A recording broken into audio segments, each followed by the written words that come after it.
Jeffrey Langston were Hyperborean, would he have to slow down?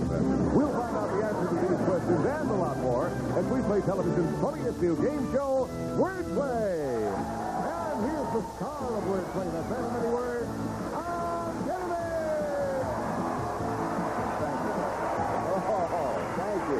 Thank you, my friend. Good to see you all. Welcome to Wordplay. Great fun we're having this week. We do every week. It's kind of a habit around here. And to give us our definitions, of course, we have a splendiferous panel over here. And we have Murray Langston, we have Brenda Vaccaro, we have Norm Crosby. The last time Brenda was on our show, which was only a few weeks back, you said you were heading back east. That's right. And we got you back on the West Coast. What'd you do back there? We went to Stratton, Vermont. We went skiing. It was wonderful. It was for the Special Olympics for the kids in Stratton, Vermont. They were so good to us up there. And I won the award for being the slowest skier down the race course. Oh, did you? Good for you. About 53 minutes. No, it was great fun. And then we went to New York, and we just said we celebrated our anniversary there. We were married a year, February 2nd. And they said it wouldn't last. Terrific, Brenda. Good to have you back with us. Lovely to be here. And you're surrounded by two of the world's greatest. Oh, this is the best party ever in town. That's These right, boys. it They're is. fine boys. We'll get on to our business. We'll continue our party as first we meet our contestants. Our returning champ is Amy Talkman. She has $1,250. Are you ready to do battle today, Amy? Sure. Are you? All right, then I'll introduce you to your new challenger. Julie Lantry, tell us about yourself. Well, I'm a mommy of a 4-year-old. I live in Westlake Village, and as a hobby, I enjoy being a soprano soloist performing classical music. Well, good for you. And Westlake Village is a town here in Southern California. We're happy to have you, Julie, and continued good luck to you, Amy. Let's play our game. We play this game with 9 words. They're all to be found in the dictionary. And today's words are abjure, hyperborean, dandle, agog, loblolly, otalgia, diglot, oviparous, and megalopolis. And we'll be finding out the definitions of 6 of those words, and whoever's ahead at the end of that will have a chance at our double definition round, which today is worth $10,000. 10 big ones. And don't forget that one of these words is also a bonus word. And with that bonus word, one of our players can win a trip to Jamaica. So let's show our home audience today's bonus word. Having done that, we go to Amy for the first word. I think I'll go with hyperborean.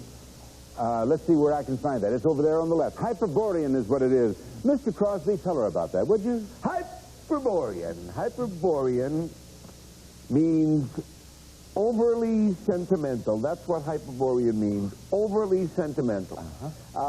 My ex-wife was hyperborean. In fact, when we got divorced, she said she wanted to keep a couple of things just for sentimental reasons, like my house. We have to pick right. Okay, Brenda? All right, girls, would I lie to you? Look at me. You know what I'm saying? There's 2 guys here. There's the 3 of us. I'm telling the truth. Hyperborean means Arctic, okay? Like in Alaska, where the nights are 6 months long, you know? Man, Dracula must be exhausted up there. Anyway, that's what it means over here. Dracula, wait, I got it. It means Arctic. I see. Hyperborean means Arctic. Murray Langston. All right, now, have I ever lied to you? If I would lie to you, I lose my voice. No. Actually, hyperborean is a marker buoy used as a danger warning at sea, for instance, which reminds me, actually, I have an uncle spent 20 years paying for a cemetery plot, and last week he was lost at sea. They should have had that marker buoy there. It's a marker buoy.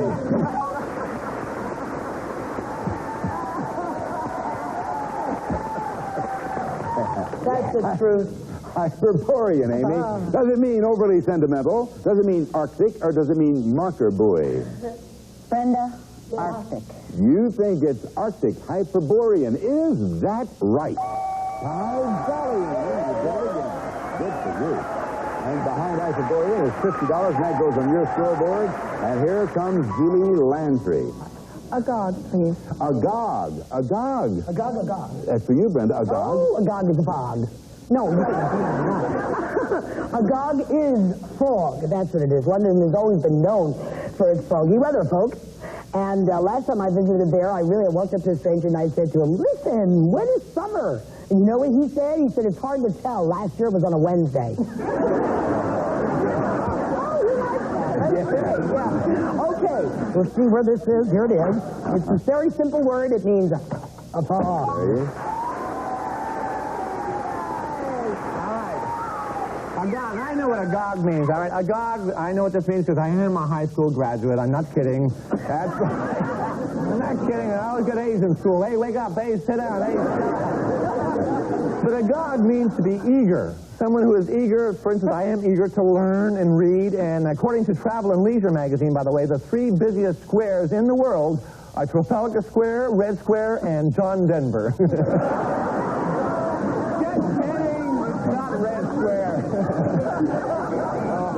Eager to learn, to read, to win. Norm. That's funny. Yeah. That's funny. Murray was a high school graduate. He's a brilliant man and lucid. I went to a normal school, upstate. It was called the Upstate Normal School. But I tell you what a gog is. A gog is it's very simple. It's a pet, like a dog and a cat. A gog means an abnormal increase. An abnormal increase, which I am very thrilled to say has happened to the ratings on this show, and they've been picked up for the next season. Isn't that?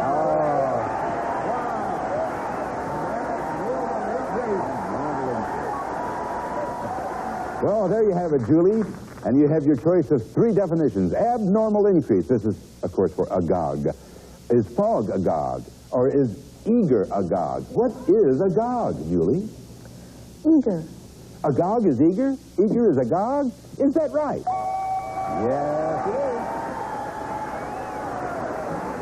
And behind the agog is $25. That goes in your scoreboard, so it's 50 for Amy, 25 for Julie, and we are off to the races. Woo! And we're going to have more fun in round 2, so don't you go away. We'll be right back.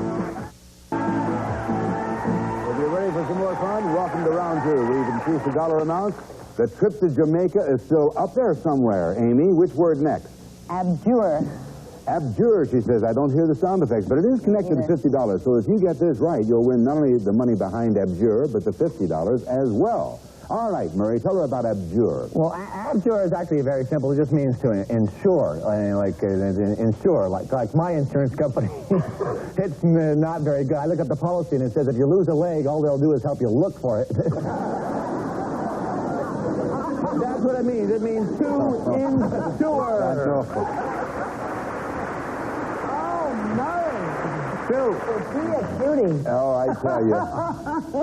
Norm, what is your version of abjure? Abjure means to formally reject. And I have to tell you this because he's such a nice man. Tom came over and formally rejected the remark I made earlier in the show about my ex-wife because I don't have an ex-wife. I'm married to the same girl for 20 years, really, my wife, Joni, and we are married because we found the secret of keeping the romance alive in marriage. We go out 2 nights a week, dancing and dinner and having fun. I go Mondays and Wednesdays, and she goes Saturdays. It means formally reject. Formally reject. Formally reject. Brenda. Abjure means to seduce.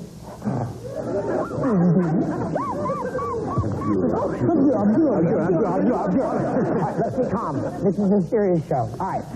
All right, you be serious, I'll be robot. There's 17 serious robots. Let's court you. Listen, thank you so much. You want to do my joke to me? All right, I had a boyfriend who tried to seduce me all the time. 1 week we ate dinner by candlelight every night, which was kind of romantic. I just wish he paid his electric bill. Yeah. See that? I like it. Thank you, doll. I'll seduce you later. Amy? I have to look because I started to say seduce. It's not seduce. It's abjure. Does abjure mean formally reject, or does abjure mean seduce, or does it mean insure? I'm going to go away from the norm with Norm. Oh, you are going to go? Reject. Norm, this man knows everything about words. Is that right? Well, good job. And behind abjure It's $50, and it's connected to 50, so we add $100 to your score for a total of $150. All right. Julie, which word next? Well, I think I'm going to try loblolly. Loblolly. And that is connected to all three of the dollar amounts up there, and for that we go to Mr. Crosby. A loblolly is, you're not going to believe this, but it is a songwriter. A songwriter is a loblolly. There is a church in Santa Monica only for accordion players called Our Lady of Spain. And all the loblollies go there. It's a songwriter.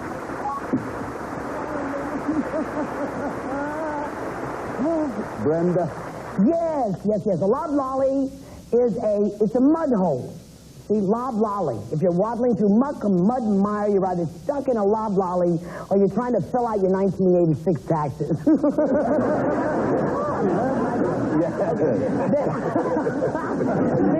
It means mud hole, ladies. Thanks, ma'am.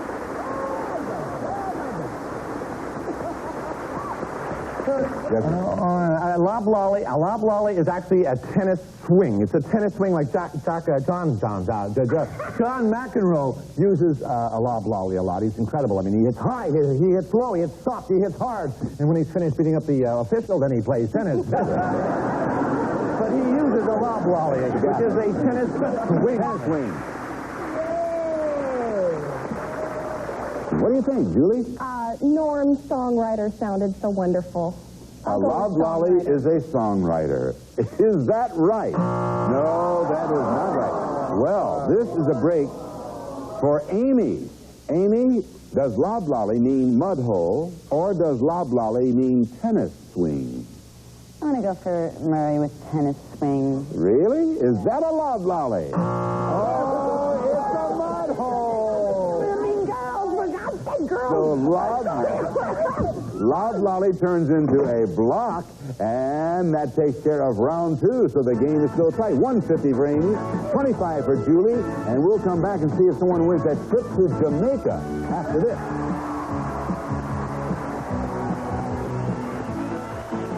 Final two words. The trip to Jamaica is still up there somewhere. 5 words left. Which one of those would you like, Amy? I'd like megalopolis.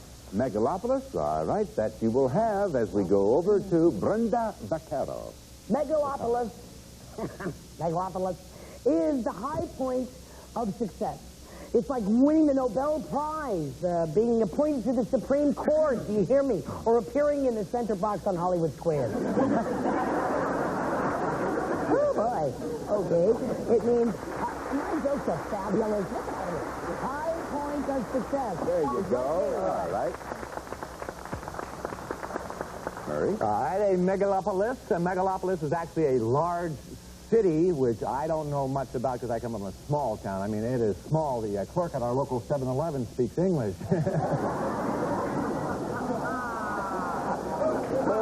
A megalopolis is the opposite, a large city. Yes, all right. No, that's funny, Murray, but that's not what it means. Megalopolis is a final decisive blow. The final decisive blow is a megalopolis. You know, I had an accountant, John Musey, my business manager, and we're no longer together because of a megalopolis. He put me in with 2 companies, a paper towel manufacturing company and a revolving door outfit, and I mean it, I was wiped out before I could turn around. The final decisive blow. That's what it is.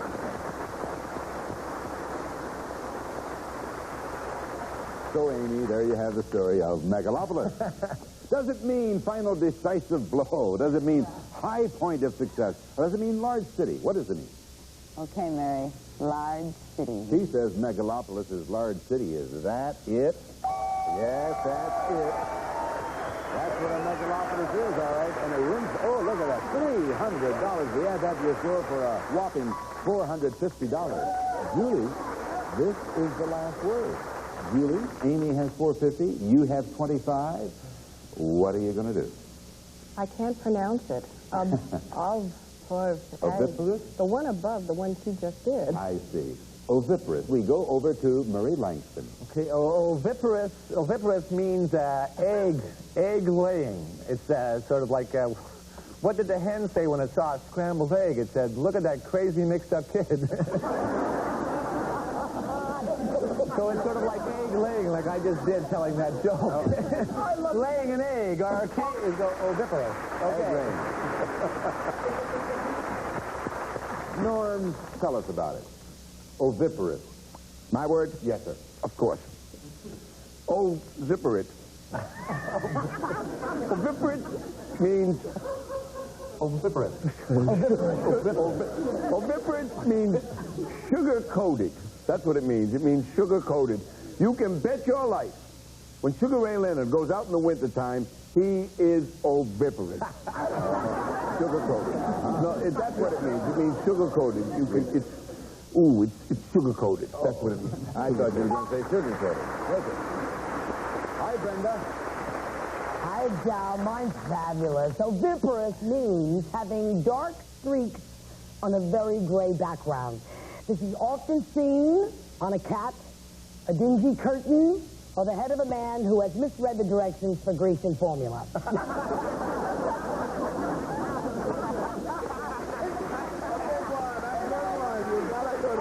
where's the card? I love that. Dark streaks. On a gray background. Okay. You liked it. All right, Julie. Julie, you are behind, and you need this to stay in the game, in other words. Now, oviparous is the word, and you have 3 different definitions. You have to pick the right one. Okay, you ready? Oviparous. Does it mean sugar-coated?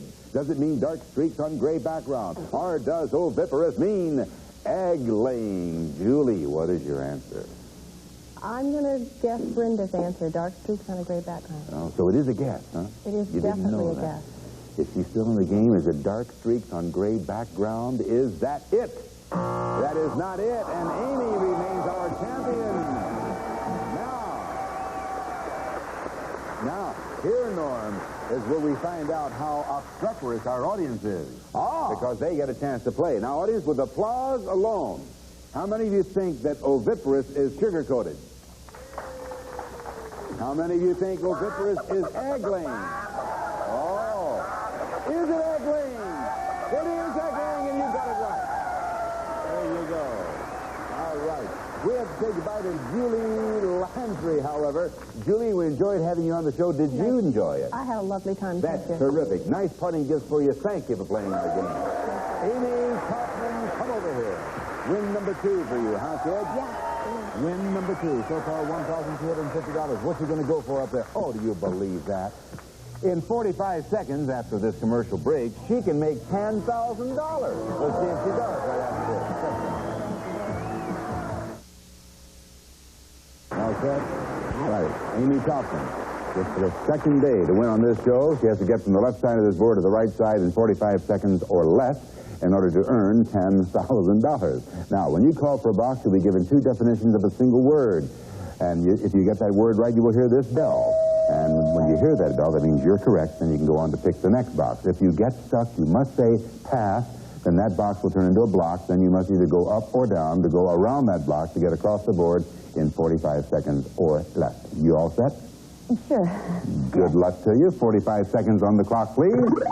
We'll start the clock with your first pick. Go. 7. Toss 3 balls, manipulate bookkeeping. Juggle. Go. 8. Strain a muscle, extract the tooth. Pull. Good. 9. Beam of light, trace of hope. Beam of light. Ray. Yes, that's it. Go. Number 10. Divide playing cards, finger wound. Deal. Cut. 11. That is it. That's pot cover, eyeball Red. cover. Yes. 12. Repair things. 6. Say a cat, and you did it.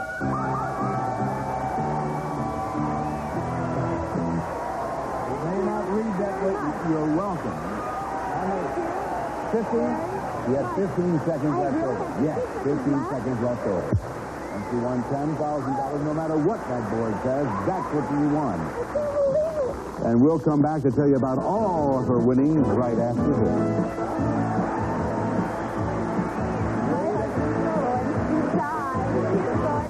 She's talking about how excited she is. It's the first time she's ever been on a game show, and she's never had anything like this happen before. In the game, $450 on the board, $10,000 for a total just today of $10,450. A two-day total of $11,700, and you can come back tomorrow if you want to. Absolutely. All right. It'll be her third and final day on the show, and tomorrow we'll be going for $5,000, but there's only one way we're going to do it, and that's if we have you right there. We'll see you then. Bye-bye.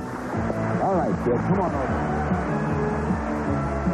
Today's runner-up on Wordplay will receive Drescher's beautiful genuine brass bed design, beautifully at home in almost any setting. It's that special look of elegance, furnished by Drescher.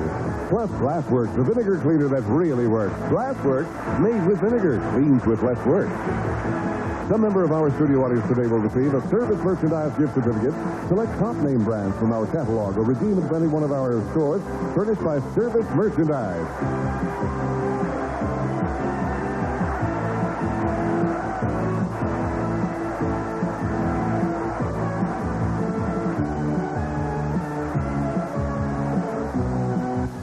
Tonight, laugh with TV's funniest families on The Cosby Show and Family Ties. Then it's comedy on Cheers, followed by Spitting Image, the 1987 Movie Awards, and an all-new L.A. Law.